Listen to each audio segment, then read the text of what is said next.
against the will of the minority. And that is the process. Now, I would say to you that I think, Mr. President, and nobody's going to remember a word that I say here today, and I fully appreciate that.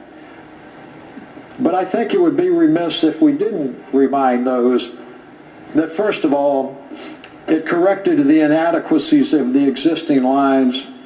It more completely adhered to the Voting Rights Act and subsequent judicial interpretation of that act.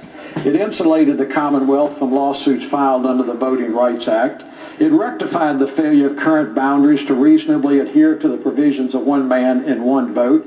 It corrects the egregious and gratuitous splits of localities that existed under those boundaries, which was voiced by registrars all across this state. Deliberately and intentionally and with calculation, they split towns, they split precincts, and they did it for one reason. And do not try to convince me that it was done for good governance or altruistic purposes. It was done with the deliberate intention of trying to maintain a Democratic majority for years to come, and I get it.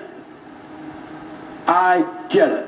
But do not come in here and sanctimoniously suggest to me that there was any other reason.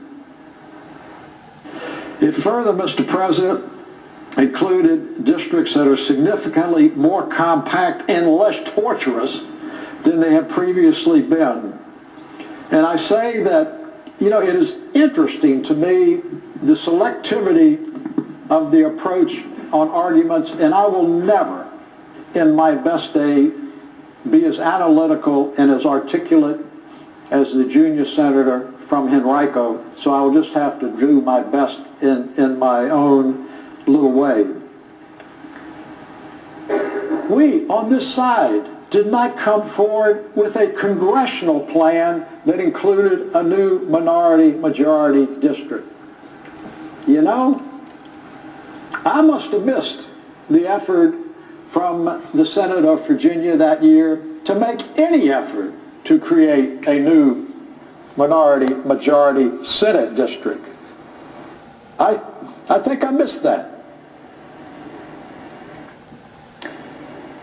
And so for fingers to be pointed in this direction that you didn't do something on a congressional basis, that was very different. That entire Virginia congressional delegation came before this body and said, this is the plan we want. The entire congressional delegation, including the former senator from Newport News who sat right there. There was not one dissent.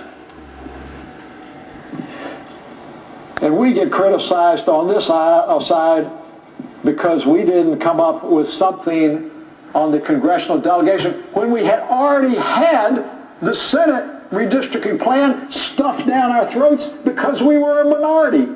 You all on that side were in the position to control it on this side. You had to negotiate with the people down the hall. So I say to you, Mr. President, and I really do say this, that last year was the most trying, stressful of 22 years that I have spent in the Senate. And it started the week after election at the Senate Finance Retreat at George Mason University. And I have not forgotten this. I got up there at George Mason and was talking with one of my friends on the other side of the aisle. The first thing out of that Democratic senator's mouth was, "We're going to sue you." First word. I am not going to lose my committee chairmanship that I have waited for 20 years to get without litigation.